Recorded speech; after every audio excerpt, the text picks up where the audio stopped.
Hello, my name is Ayman Zohri. I claim I'm an expert on migration studies. First of all, I would like to thank Professor Maha Elhini for inviting me to be a guest lecturer in her course.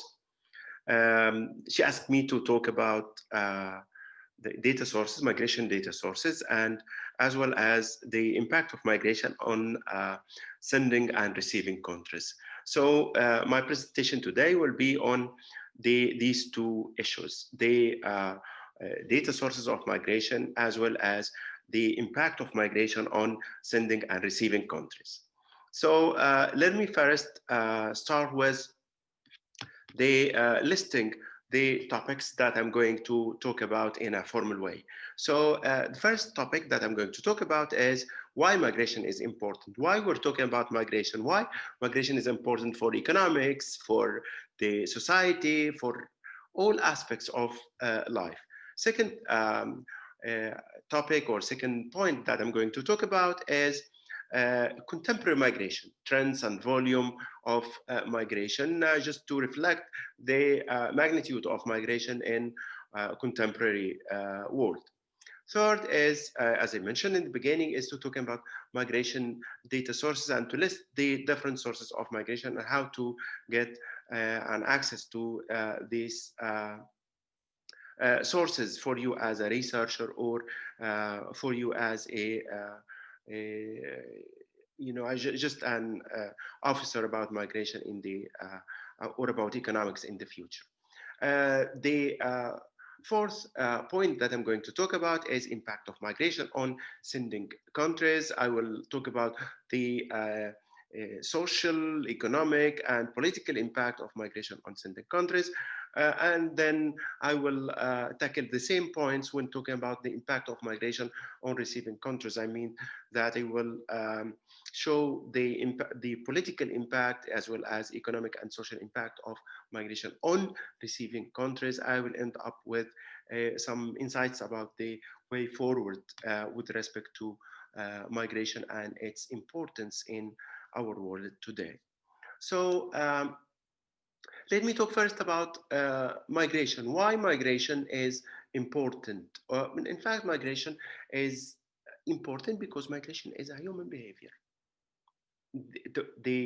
Everyone practice migration, not by the definition of migration as crossing borders, because, but with the um, enlarged definition of migration, which is changing place of usual residence. So you may change your place of usual residence, yeah, just moving from Tagamma or Shuruq to Zayed. This is a migration. It is an internal migration between Cairo, from Cairo governorate to Giza governorate. So there are different types of migration, different types of human mobilities. Because of that, migration is important because it redistributes the population over the set places or over two or more places. Also, it is very important economically, it's very important socially, and so on. So, to the extent that they say that the only dead people don't change their place of residence.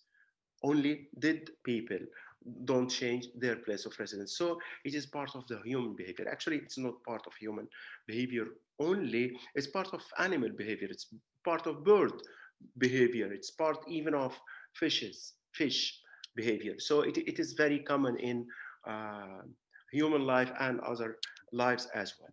So migration is important for the economy. Migration is important for the economy because part of the most important dilemma in especially in capitalist economy is to provide cheap labor. To provide cheap labor. The migration helps in providing cheap labor for economies that don't have enough labor. So migration is important also because of the remittances and the gains of migration and the transfer of money to the between destination and origin countries, which has an important impact in the economies of origin. So migration is important economically. Migration also is important from the social and cultural way, because without migration, all people in all places and all countries, they will keep their own cultures, they will keep their own norms and traditions. But migration makes for connecting the dots, connecting cultures, to have a mosaic of cultures in some countries and some places. And your behavior, your culture as an Egyptian or as a Ghanaian or as an American is actually not pure national culture. It's mixed with cultures of other countries.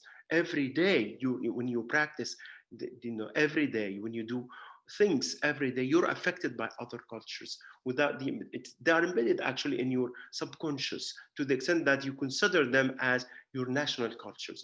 But migration makes for this. When you go and just have a lunch in a Chinese restaurant, this is due to migration. So migration is important for the society, important for enriching cultures, mixing cultures together for the good of the humanity in general.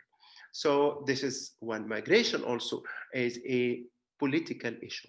Migration is a political issue, positively explained or negatively explained. Migration is in the heart of the political discourse worldwide, not only in receiving countries, and not only related to the what's called migration crisis and all of these, um, you know, political slogans related to migration. So migration is also important for the stability of the world. Migration is important for the international relations between countries. So migration also is related to population dynamics. Migration entails, there are always in population studies say that the people are born once and will die once, but they can migrate more than once. They, even if you migrate just one step migration from one country to the other, it's considered two events: the event of departing from your country and the event of arrival in the other country. So even in just one migration act or action, it's recorded in two countries, it's recorded in two records. It's not only one place like deaths and births and vital statistics in general or vital events. So and this actually has also its correlates as related to the complexity of measuring migration. I will talk uh, about this in a minute. So migration also is important for balancing the population. You hear about the term demographic deficit, where you don't have enough people to supply to match the demand of labor in a specific country. So you get other people from other countries to come to your country to satisfy this demographic deficit. And also there are countries with demographic surplus. They have more labor force, more people than the need of the economy. So they will, in a way or another, find their way to other countries that suffer the demographic deficit. Usually it is not an easy issue to match deficit with surplus, simply because sometimes the skills of the surplus don't match the skills of the deficits. But in a way or another, people can find their ways to find work.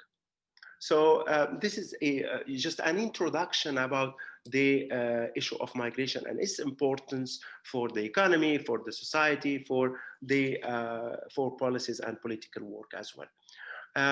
This is about the first topic in the list. Let me move now to talk about contemporary migration, trends and volume of international migration. Well, international migrants are 272 million nowadays, or this is the estimate of 2019. 272 million. So this is actually, in absolute terms, this is a huge amount. So this is 3 times Egypt, for instance, almost 3 times a country, large country as Egypt. And it's actually, if the 272 million migrants are gathering in just one nation, they could have been regarded as the fifth largest nation in the world after China, India, United States, and Indonesia. So the state of migrants could be the fifth largest country in the world. Though of course, the increase, also the pace of the trend of migration is increasing. So in 2010, just 10 years ago, number of migrants worldwide was 221. So it increased just in 9 years, or in 10 years, just in one uh, decade, from 221 million to 272 million. So like almost 50 million in 10 years increase in international migration. Okay, someone will say that 272 in absolute terms is large, but compared to the international population, compared to the world population, global population number, which is 7.8 billion, which is 7,800 million, this is nothing. This is just a fraction. It's only 3.4% of the world population. 3.4 of the world population. It's one out of each 30 person in the world is a migrant. So 1 over 30, or 3.4%, is not a big deal. Why all of this fuzz about migration and all of this debate and so on? Well, in fact, this debate is related to the fact that the distribution of migrants worldwide is not universal. If it is universal, no one will hear about migration issues. It could have been absorbed in the daily life of the humans in general, but because there are specific routes of migration, specific concentration, specific corridors of migration, you can see the intensity of migration streams and migration stock in some countries compared to other countries that don't have a significant stock or stream of migrants. Okay, this is about the volume and the volume of migrants, and also the relevant magnitude of this number to the total population of the world. Well, a stereotype on migration that, especially in Egypt and in some countries, that migration is male dominated. That is, most of migrants are males. In the case of Egypt, yes. But worldwide, it's balanced. Worldwide, it is balanced. So number of migrants, or percent of migrants, male migrants, is 51%. And for females, it is 49%. So it's almost balanced. So, but in the Egyptian picture shows that it is male dominated, simply because the males migrate to countries that welcome male migration in the Gulf, and also the semi-skilled migrants who migrate to Jordan, for instance. The percent males is almost 100%. So this gives you a false impression about international migration, that it is male dominated. No, it is. There is a gender balance between males and females in international migration. Well, so also another important issue of migration, that migration doesn't go from developed to developing countries. Doesn't go from developed to developing countries. There's also a sort of balance between the migration streams, that not all the people in the world want to go to Europe and the North America. No, this is not true. So because 40% of international migration, 40% of this 272 million are migrating across South. So for a south to south migration, 40% of migration, international migration, is south to south migration, and 60% is south to north and north to north. So there is a balance also on this, and we should consider this when we deal with migration as a factor in economy or in political debate. So that's all about international migration as contemporary. If we want to just talk about Egyptian migration, because of the case of Egypt is important for you as Egyptian students studying in Egypt. So contemporary Egyptian migration, actually, the history of Egypt is the history of migration. The history of Egypt is a history of migration. You cannot even trace your own family history more than 100 or 200 years. So you do not know whether you belong to Africa, you belong to Arabia, or you belong to Greece, or you cannot tell confidently, despite the fact that we claim that we belong to ancient Egyptians, or we are Arabs, Africans. You cannot tell. So Egypt actually was the country of immigration. People came to Egypt before. This is before actually the 1952 and the rise of Arabisms and nationalism and so on. And actually, in fact, after this, Egypt became a country of immigration. People started to leave Egypt to work abroad. This was after starting from 1970s or mid 1970s, after the 1973 Arab-Israeli war. So, well, the Egyptian estimate of, the official estimate of migration, Egyptian migrants abroad is 10.25 million. That's about 10 million. This estimate goes back to 2017. Actually, my own estimate that this number is a little bit exaggerated, and the number of Egyptians could be less than that. But we don't have accurate figures on Egyptians abroad, and accurate figures also on Egyptians, on non-Egyptians in Egypt as well. But the number abroad, 70% of the number of Egyptians abroad is working in the Arab countries. It's found in Arab countries, and 30% in the West. In the West, I mean the political West, including Australia and New Zealand. But the vast majority of Egyptians are there in the the United States and Europe. Talking about the West. When talking about Arab countries, or the 70%, half of them actually is there in Saudi Arabia, and followed by number of Egyptians in Jordan, and then number of Egyptians in United Arab Emirates and other countries. Libya was an important destination of Egyptian labor, but nowadays, due to the instability of Libya, the number is decreased sharply after the what's called the Arab uprising. So also it's important in the Egyptian case to talk about remittances. So remittances are very important to the government of Egypt and to Egypt, the Egyptian economy as a whole, given the fact that remittances actually was about, in the last year, was 28 billion US dollars. So this is a huge amount of money. Of course, this goes just to the balance of payment as a figure, but it goes to the families of migrants, and which is also good in combating poverty, and also in raising the levels, the conditions, living conditions of these families. So crisis and migration. This is very important also to talk about, because now we're living in the crisis of COVID and its impact on migration, and it actually paused or halted all human mobility worldwide, not only with respect to Egypt, and it has also negative consequences and negative correlates as related to international migration, as well as remittances as well, and the economy or the economics of migration worldwide.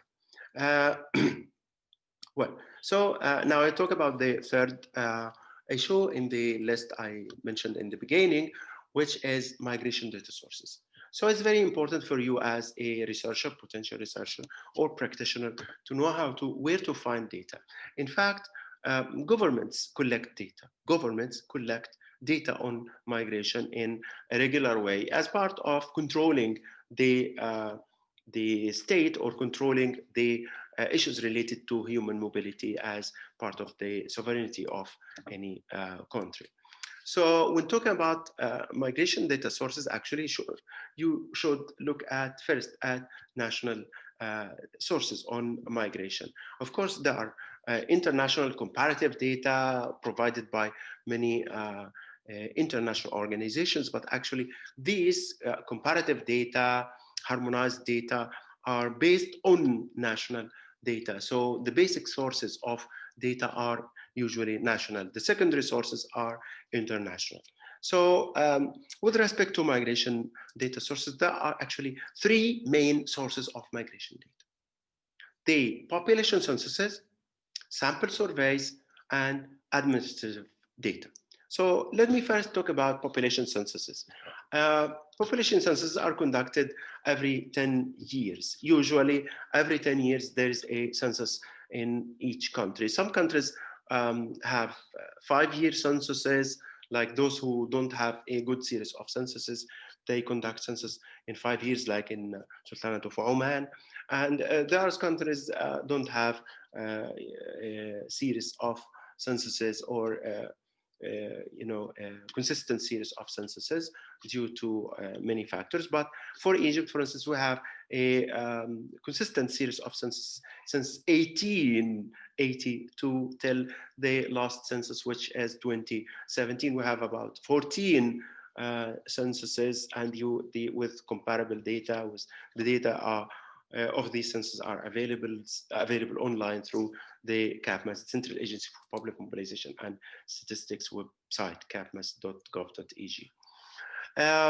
Well, the data collected in the census depends on the recommendations of the Department of Statistics of the United Nations. The recommendations for all censuses in the world is to ask people about their nationality, is to ask people about their country of birth and previous country of residence. Through these very simple questions, we can classify migrants according to their nationality, according to their country or place of residence, and also we can have these information or these data classified by all other basic information collected from all people in the census, like level of education, like the employment status, and all other questions of the population census.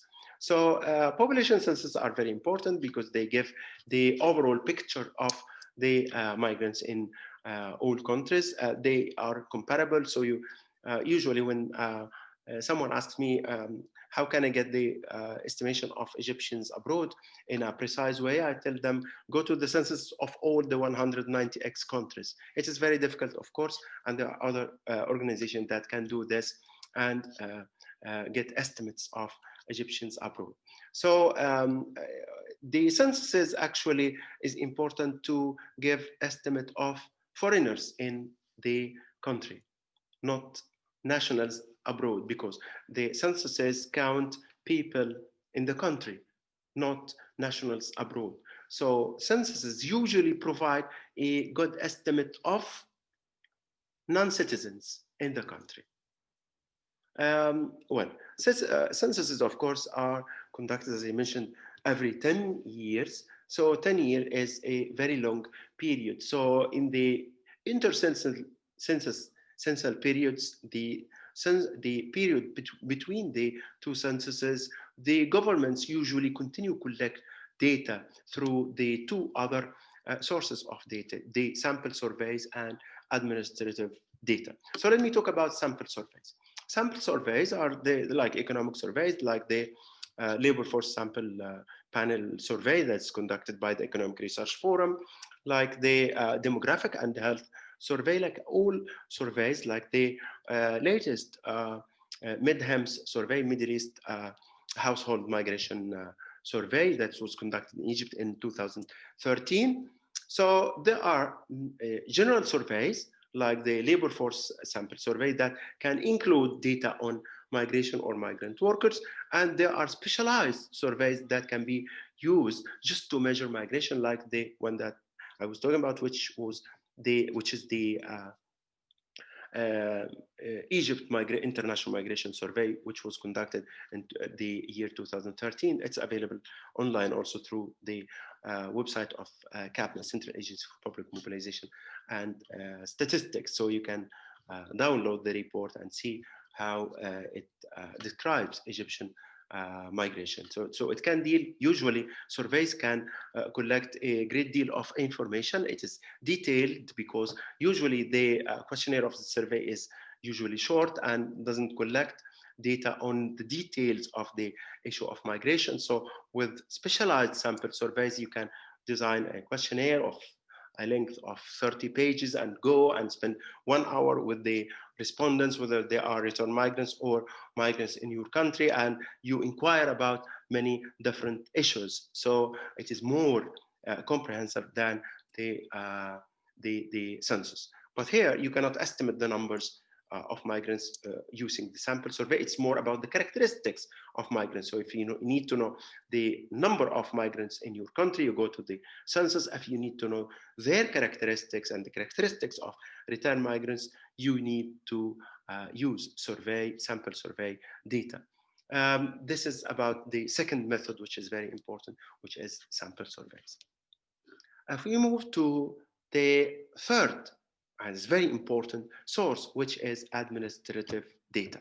Well, actually, administrative data, when the country collects data on migration, the country does not collect it for us as researchers to work with the data. They collect it to govern migration, and in some cases to control migration, for the security of the country, for the sovereignty of the state. So it's not for us, but it is after that some data on this is available for us to work with.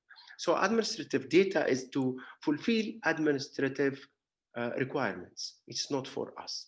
So, but we use it, of course. So samples of or types of administrative data is infinite. Even in hospitals records, you can find data on migrants. So if there is a classification of patients by nationals and migrants, for instance. So this is just an example. So administrative data, you can find population registers. So some countries, they have what's called population registers instead of the censuses, or in addition to censuses. Population registers actually is a comprehensive database for all individuals that any change that measures any change in the status of people, whether they got married, they register that they got married. If they completed their education, they say that they graduated. If they migrate from a country to another, you just tell the government that they migrated. If they migrated even from Sohag to Mansoura, they tell the government. So this population register can have a census-like tables at any time. So it is the dynamic census. So these also include the migration. So with the definition of the census data, you can also reflect this into population register. You can produce data of the table of the population that are residing in a specific country by nationality. So this will give you the different migrants in your countries according to nationality, or by sex, or by employment status, and so on. There's also in some countries what's called registers of foreigners, or foreigners registers. So this is like the population registers, but only related to the foreigners. So every movement of the foreigner in the country or out of the country is reported and recorded. There's also what's called border statistics. When you go to the airport or the seaport and want to leave the country to depart, there are always cards that you fill in that show some characteristics of your migration, and also when you arrive. So arrival and departure cards are very important sources of border crossing. Of course, they just measure, they count crossing borders. They don't count heads. They count crossing borders. So the border crossing in Egyptian ports, for instance, could be more than this 10 million migrants abroad. It could be 20 or 30 million, because it counts the times of border crossing rather than heads. So that someone can cross borders for 5 times a year, or for 6 times, or for 10 times.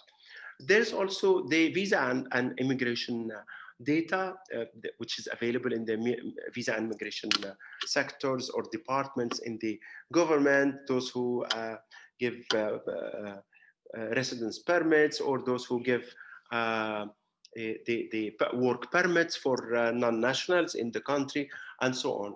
As I mentioned, there are many other different records that can find data on citizens and non-citizens, even in schools, or the statistical yearbook of the Ministry of Education, where they can list number of students with by nationality, so give you also an idea about non-nationals in the given country. These are the kinds of migration data you can find in records and registers. So, but where to find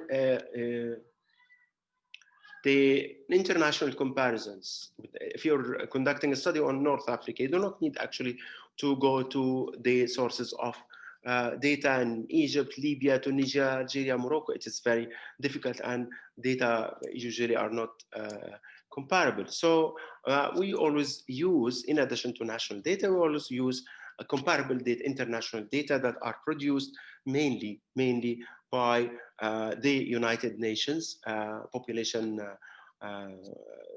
Division in New York. Actually, every other year, every 2 years, they have what's a very good estimate of international migration, which is called International Migration Stock. International Migration Stock. And there, if you just type in the Google International Migration Stock, United Nations, or International Migration Stock 2019, you will get the latest estimates of migration stock all over the world in the 190x countries. They by gender, males, females, and also a time series of migration from 1990 from 1990 to 2019.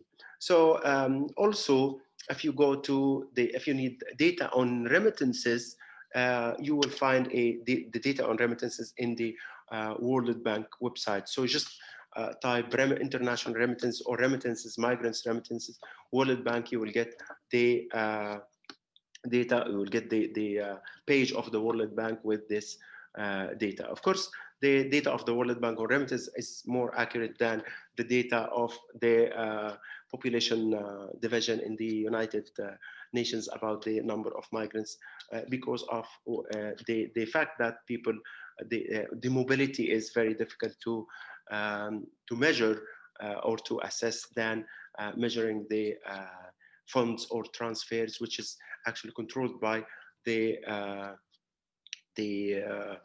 ministries of finance and in all countries. So they just report the budget to the World Bank and to the International Monetary Fund, and then the International Monetary Fund send this data to the World Bank to produce these nice reports or these fancy reports about remittances. Also, you will find the remittance matrix. So who remits to who? So which is very useful in tracing or tracking remittances from a specific country to a specific country. That's all, or the most important issues related to migration data sources. But now I move to the second part of my presentation, which is about the impact of migration on sending and receiving countries. So in presenting this issue, actually, I will talk about three elements of impact: the social impact, economic impact, and political impact. I will follow this sequence in talking about impact of migration on sending and then on receiving countries. So with respect to the impact on sending countries, let me start with this. So there are, as I mentioned, three factors: social, economic, political. There could be other impacts, but I will focus on social, economic, and political factors. Some people would say that there could be an impact on disease control, on environment, but this is not I will not focus on this. I will focus only on the major impact of migration on social, economic, and political issues. Well, so let me first start with the impact of migration on sending countries: economic, social, economic, and political. Let me start with the impact of migration on sending countries from the social aspects. From the social aspects, what is the social impact of migration on sending countries? What is the social impact of people leaving a country and going to another country on the country that they're leaving. The first impact of migration on sending countries, first social impact is actually the demographic imbalances and population structure. So the migration of some people, whether those people are males or females, in specific ages, usually in the age of work, actually affects the structure of the population in the sending country, and in some cases makes a demographic imbalances. This imbalance is reflected on the age composition of the population in the sending country. So assume that a country with massive migration of males, so this will affect the males in a specific category of the population, that is males between 20 and 30, for instance. So the age composition of the population will be affected by the migration of those people in this specific age. Also, the sex composition. If the migration is male dominated, like the Egyptian case, this will affect the structure of the population, if not at the national level, at the subnational level. So, for instance, in like 40 years ago, when there were massive migration of males to Iraq, there were families in the Nile Delta with no males at all, or with no males in working age at all.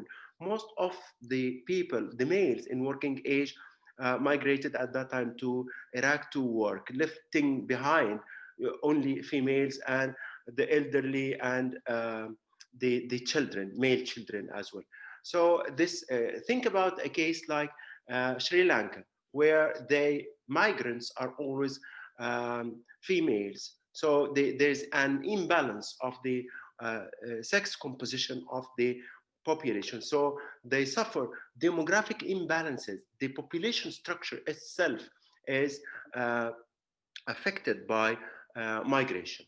Also, another issue, another social impact of migration on sending countries is related to women's status. Related to women's status. Here, you can notice that when I'm talking about the impacts, I don't differentiate between negative or positive, because it depends on the context of the population and the context of the sending countries to see these impacts as negative or as positive. So women's status is affected by migration.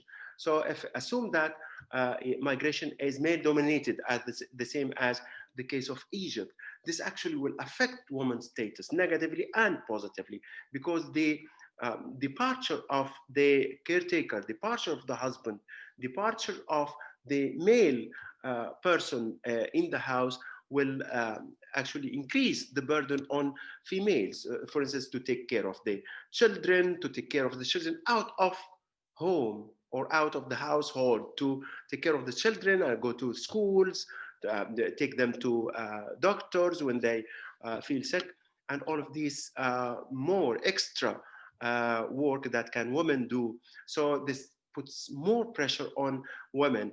At the same time, this pressure can be regarded positively, because this means more involvement of women in public affairs rather than just taking care of the children inside home. So women will be more aware of the schools of the children and the issues related to them, more aware of where to find health facilities and health services, for where to seek help for their children and for themselves, with the absence of the male caretaker by migration. So this is the impact on women's status, in addition to the impact on the demographic structure of the population. Also, migration, usually, if it's not family migration, makes for family breakdown due to migration. So when the caretaker, when the husband goes abroad, leaves the children with the one caretaker only with the mother, or the other way around, the mother goes abroad to work abroad, like in the case of Sri Lanka, Philippines, and some cases Indonesia, to work in households, and just leave, to serve the children of others, and their children are not receiving such services or receive them by males who are not who cannot give these services to the children, like the case when mother and father are there. So, and also there is family breakdown when just the male, the husband, and the wife, or the parents, two parents, go and work in the Gulf, for instance, and leave the children with their grandmother. Just a generational gap between the grandmother and the children. So there is also the impact of remittances at the micro level, at the level of the individuals and the families.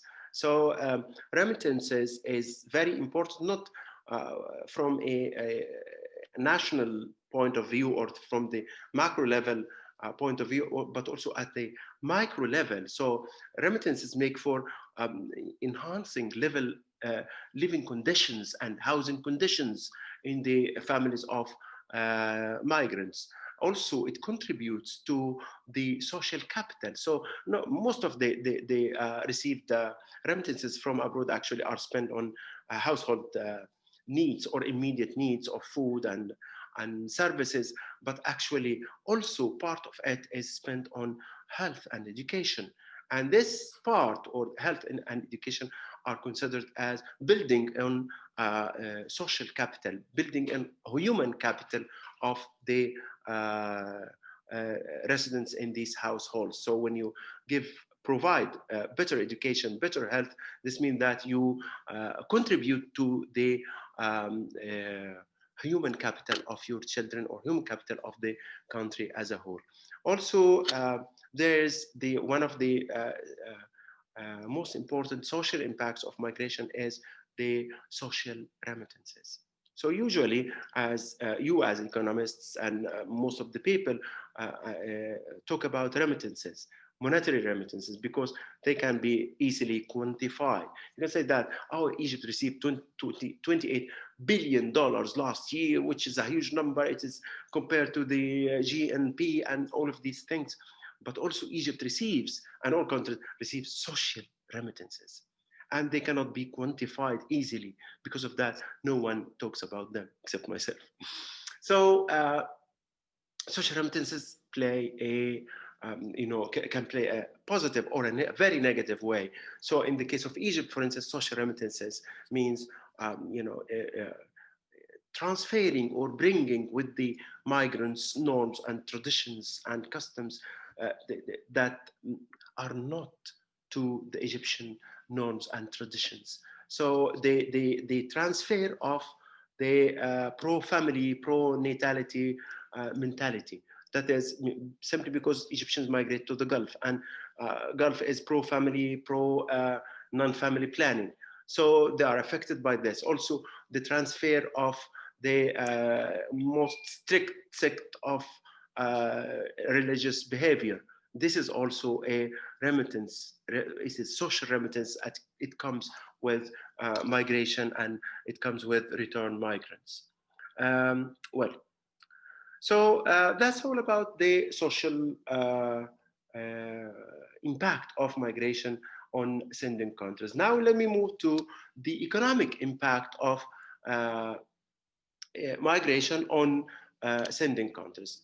When talking about economic migration, economic impact, actually, we talk about the many things. The labor market, we talk about remittances, we talk about skill level and skill transfer. So the first thing is reducing pressure on local labor market. So migration from a country to other country makes for lifting the pressure on labor market in the sending country. So for with Egypt, for instance, with the presence of like 6 or 7 million Egyptians who, in the age of work, working in Arab countries or working abroad, this means that you lift the pressure on the local labor market, because without migration, this huge number will compete with in the labor market, and the unemployment rates will be higher, more and more higher than the current level. This is very important issue, and it's one of the pillars of the Egyptian migration policy, is to reduce pressure on local labor market by providing or by making available job opportunities abroad. Second, the impact of remittances on the balance of payment, or what's called the macro level impact of migration. You know that migration, the remittances are just private funds are transferred from some person to another, but they just go through the formal channels. Part of them goes through informal channels, but the part that goes through formal channels is very important for the economy as a source of hard currency, as also a way of mitigating the economic pressures in the country of origin. So this is the second important economic impact of migration on sending countries. The third way or third impact actually is regarded as negative, which is brain drain and the loss of skills at the local labor market. So if you're happy with pushing millions of semi-skilled and skilled migrants to work abroad to lift the pressure on the local labor market, but at the same time, you lose your minds. You lose your minds by brain drain, the highly skilled, the good people, the brilliant people. You spend money to teach them, you spend money for their health and education. They just leave you and work for other countries. So this is brain drain. Well, one can say that they are duplicates. We have a lot of them. So yeah, yes, but even if they are duplicates, they can, if they stay in their country, they can do something good. So this is about the brain drain. So there are other ways actually to deal with this brain drain and to convert it to brain gain or brain circulation, which is called transfer of knowledge through expatriate nationals. Transfer of knowledge through expatriate nationals. The acronym of it is TOKTEN, TOKTEN. Transfer of knowledge through expatriate nationals. This actually, the acronym or the slogan is taken from projects that prevailed in the 1980s and 1990s to deal with to decrease the adverse impact of brain drain, and all countries have programs like that. Even in Egypt, we have programs that to transfer knowledge through expatriate nationals like مصر تستطيع and all of these conferences and programs in order to attract expatriate nationals who are residing abroad to come and to communicate with their peers in the country of origin. Also, actually, having said that, most of the remittances are spent for just consumption, but part of them, like 15% of them in the case of Egypt, go to investment. And these investments, even if they are very small, like just buying a microbus and hiring two drivers to work on it. So this actually opens or makes available new jobs. So this investment or these investments, despite the fact that they are in small scale, usually they make for creating new job opportunities in origin or in descending countries. These are the most important factors. There are many factors, economic factors, but these are the most important factors that I just wanted to draw your attention to.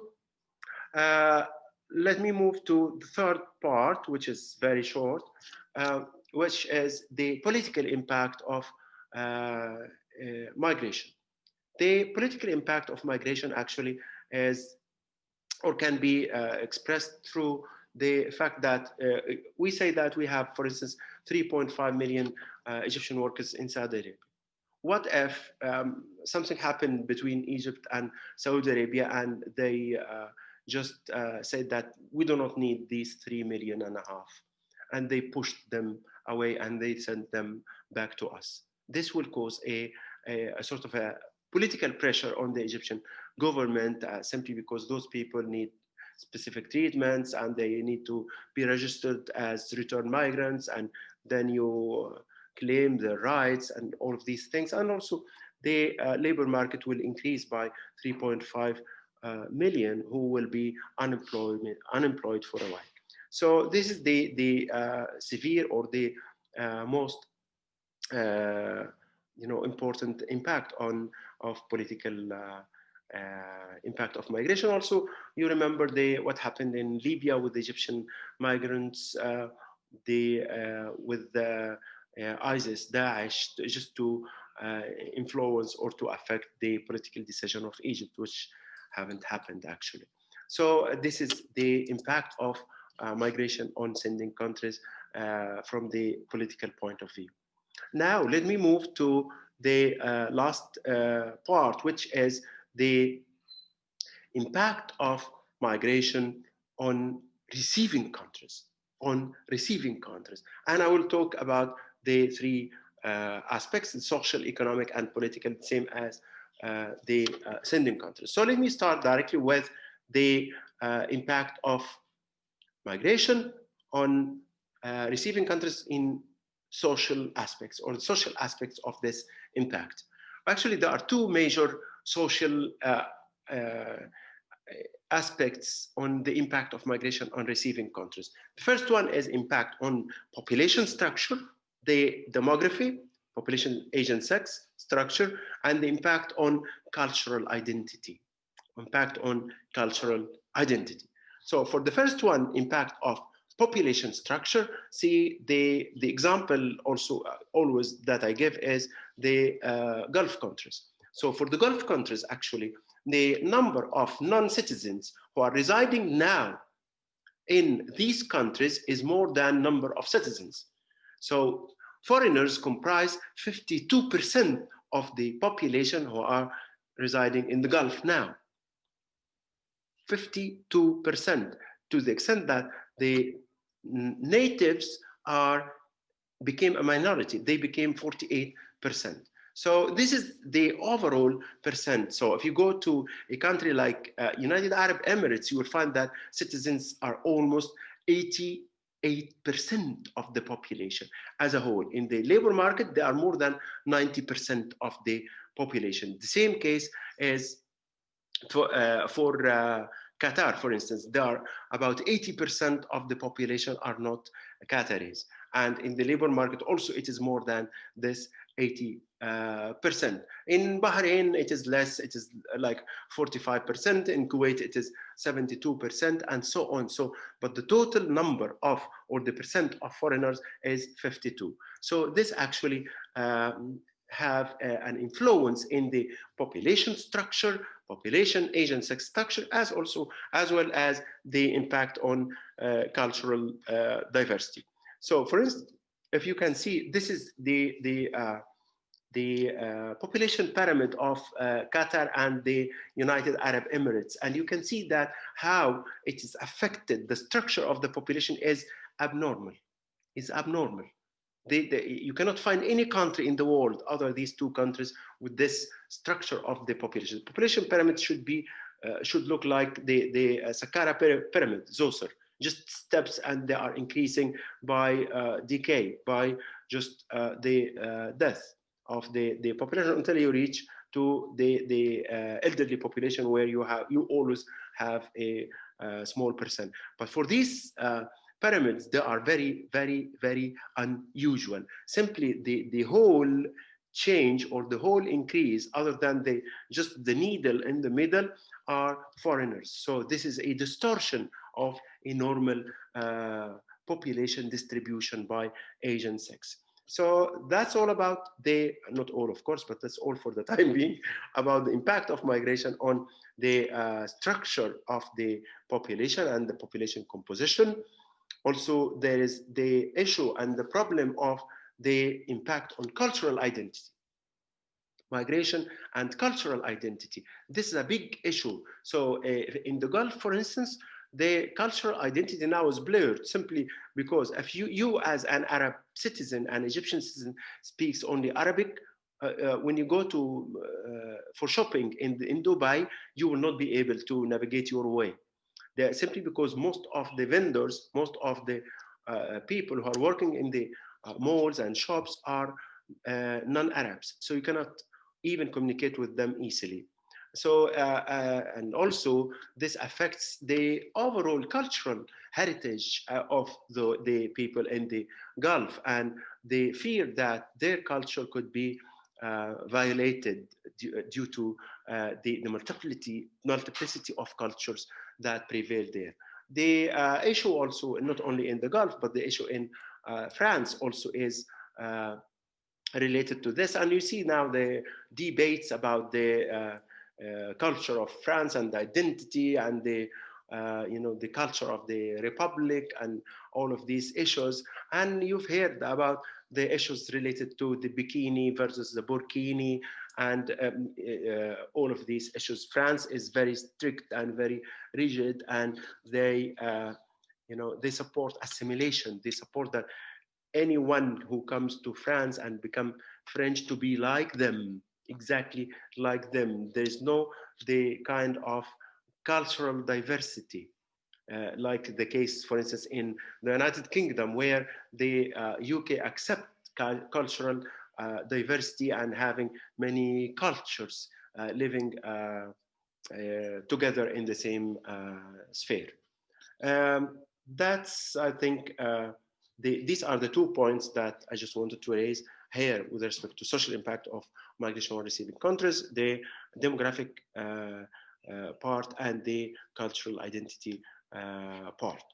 Well, now we move to the economic impact of migration on receiving countries. First, providing the labor force required to meet the need of national economy. So without providing the labor force, without getting labor force from other countries, the countries of the Gulf can't survive, simply because the scale of the economy is larger than the labor force available in these countries. Also, this is the case with countries that they have enough people, but they are not in the working age. Like in Europe, the population is aged, and they need to substitute the aged population by population in the working age. This is one. Making available labor force in professions and jobs that are not preferred by citizens.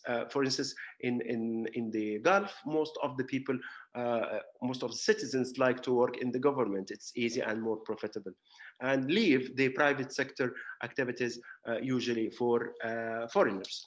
Then also providing skills not available in the local market. So the Gulf, for instance, or the people in the Gulf are not always the semi-skilled migrants, but also the highly skilled migrants, especially in Dubai, in Qatar, and in many sectors in the economy of the Gulf. So migration makes for providing skills not available in the local market. Also, the increasing unemployment rates among citizens, because those who are coming, they, in some cases, in the long run, they compete with nationals, but in the short run, they compete with national, but in the long run, they make for increasing the employability of the whole labor market. So also, there is the last issue related to this is the exit of national funds in the form of remittances. Of course, this is justified because people contribute to the economy where they are migrating to. I move to the third point, which is the political impact of migration on receiving countries. And so there is the use of immigrants as a political pressure card on the sending countries, as I mentioned in the case of if Saudi Arabia decide to just push away the migrants to Egyptian migrants to Egypt. Second, the fear of the political activity of immigrants and its effect on the stability of the receiving countries. Human rights of migrants. Human rights of migrants, also the human rights of all people is very important.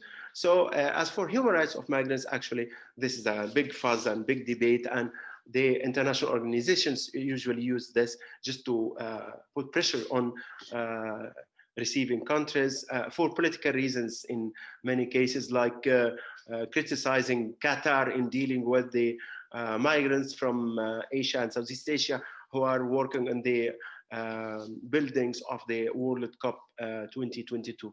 Though the violation of human rights and migrants' rights in the Gulf is universal in all countries, not only in Qatar.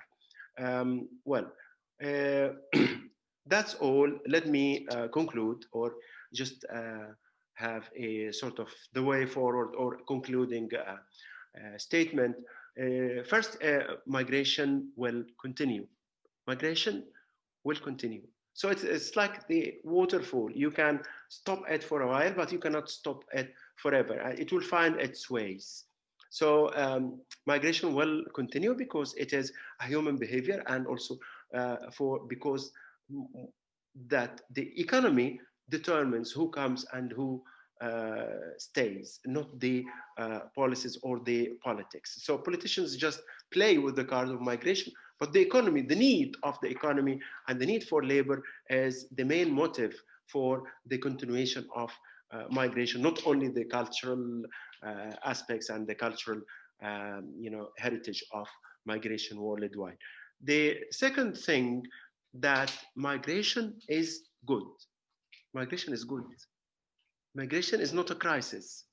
Migration is not a problem that needs to be solved. Migration is a good thing.